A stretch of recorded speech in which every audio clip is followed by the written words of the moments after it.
Thank you. I have a simple question that I'm asking for some words to speak to my 4.5-year-old son and my 6.5-year-old daughter. And it concerns some events in our lives of the last 6 months since I've been introduced to Abraham. And my marriage is changing, and it appears that there's a moving on that is coming. And that's true of everyone all the time, so don't make too big of a thing out of it. Okay. It also appears that that what makes most sense is for me to leave the home, and rather than my husband to leave the home, and not go very far at all, just to give him some physical space. And although I'm not 100% sure this is the right which flow this is, it appears to be that's the flow. And well,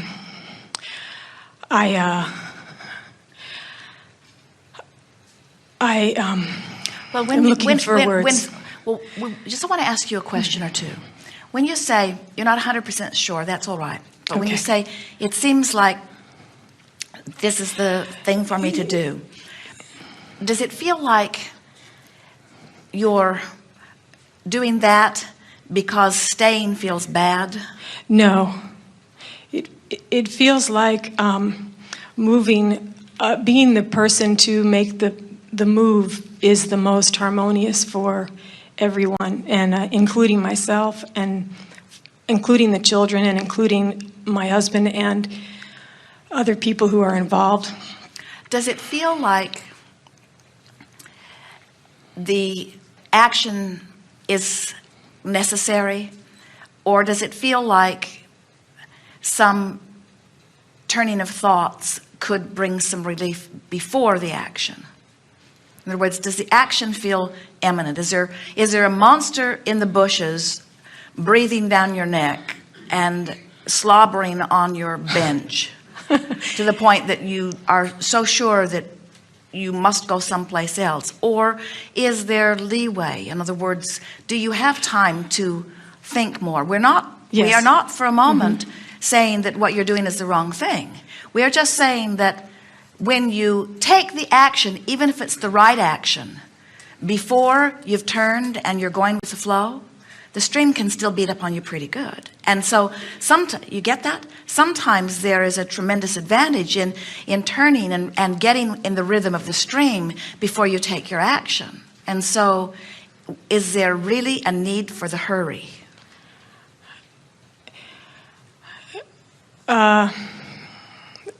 That's the reason that we asked the first question. We said, are you leaving something that feels bad or going towards something that feels good? And the reason that we're probing here just a little bit is because we can feel that there is much about what you are leaving that you are wanting to resolve. Yes. And that it does feel better to go than it does to stay. But our question is, but does it feel really good to go?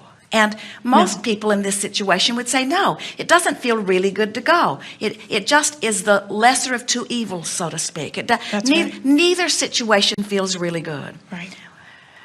Jerry told a story years ago, and we've just been revisiting it with them with a new book that is coming out, where he came upon a bully beating up a person. And he intervened and ultimately stopped the fight, and was difficult in his own experience. And we said, when you are depending upon action in this culminating moment, often you have two choices, a bad choice and a better choice. And if you are using the power of your mind and the directing of your thoughts to sort of pre-pave, we said, if 10 years ago you had been flowing your thoughts a different way, you would not be in that situation. We said, if 5 years ago you'd been flowing your thoughts differently, you would not. We said, if this morning you had been flowing your thoughts differently, you would not be in this situation. So what we're really, Esther said to Jerry the other day over lunch in a moment of great epiphany, she said, you know, Abraham never bails us out of a jam when we're in it. They're always teaching us to pre-pave down the road. They're always teaching us that what we want is down there, and they're encouraging us to line up with what's down there rather than find some miracle to fix something that's broken right here. Mm-hmm. And that's the thing that we would tell someone if they were dealing with a life-threatening illness. That's what we would tell someone if they were on the brink of financial disaster or divorce. We would say, don't be so quick to choose the lesser of two evils in action. Instead, get your thoughts out there in advance and get the energy flowing and get your boat moving and get your whole family, by virtue of the power of your influence, moving in the direction of what you are wanting, and then things unfold seamlessly. When you say, I need some words to give my children, we say, it's too soon for words. You're not in the vibrational place, because if the words that you give them won't match what you mean anyway. You can't tell them flowery words when your vibrations all split in different directions and have them hear your well-chosen words. We could give you the best words that have ever been spoken to any children under these conditions ever in the history of humanness. We're really good with words. And they wouldn't mean anything, because the vibration of you is what matters most, you see. So our message to you is, plan on going, that's just fine. But get your energy lined up first, and then the words will come easily. And then often words aren't even necessary. Circumstances and events just evolve that make it all work, you see.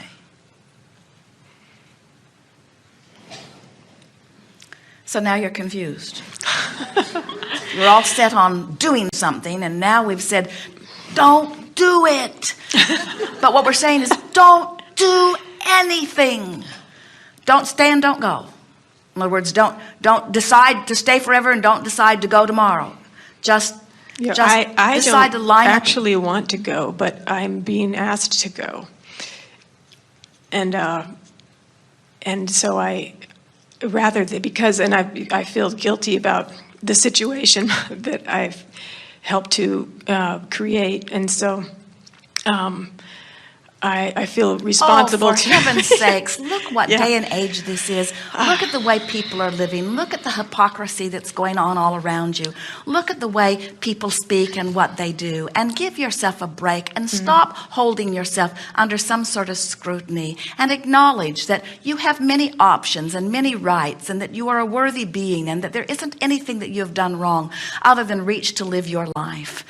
In other words, just go with the flow of who you are. When you hold yourself in personal contempt because someone else is standing and shining a sort of spotlight on you, you've got yourself pointed upstream and you can't begin to get to where you want to go.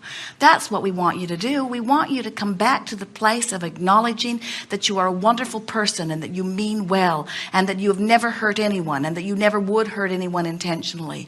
And that if doing something that feels good to you and feels right to you flies in the face of what somebody else thinks that you should do, then they have the problem, you don't, you see.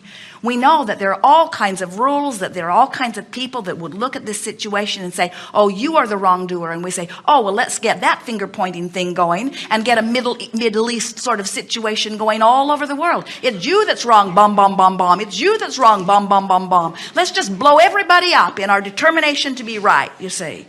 I'm the rightest, rightest, rightest, rightest, rightest, rightest, rightest.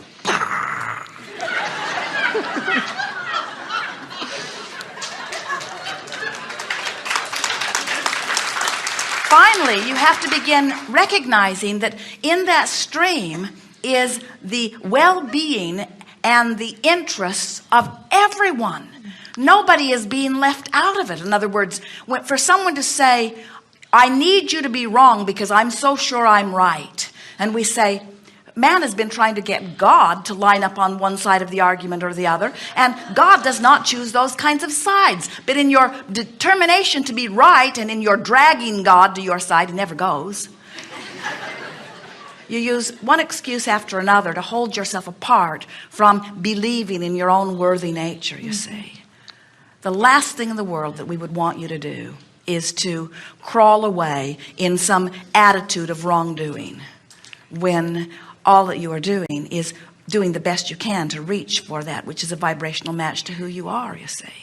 And so stand back and look at the world in broader terms and begin to acknowledge, oh, if we're going to start pointing fingers at wrongdoing, it's really an interesting thing to listen to the things that people say as they are touting the wrongdoing of others. In other words, your president is dropping bombs on people and saving the stem cells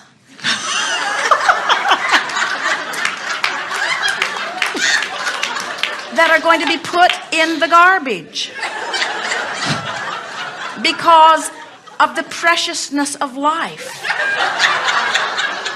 You just have to stop using other people's screwy standards to beat yourself up with, you see. You just finally have to say, oh boy, everybody's got their own agenda going on, and as these agendas line up and they start factioning off and pointing fingers at each other, please laugh with us. Laugh about anyone's audacity to call you inappropriate for any reason. And don't misunderstand, we are not calling your president inappropriate either. We just find it funny that he finds so many things inappropriate under the current conditions, you see.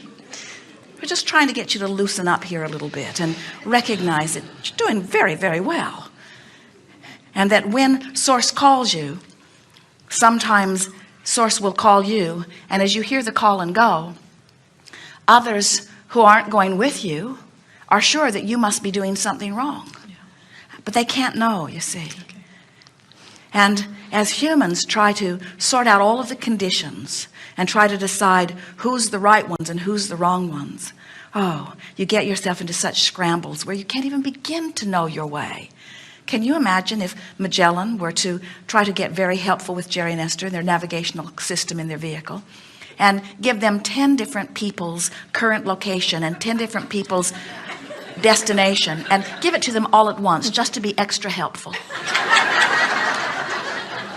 And that's what you try to do to each other all the time. You instead of understanding that you've been living life and that you've created a vibrational escrow that is calling you.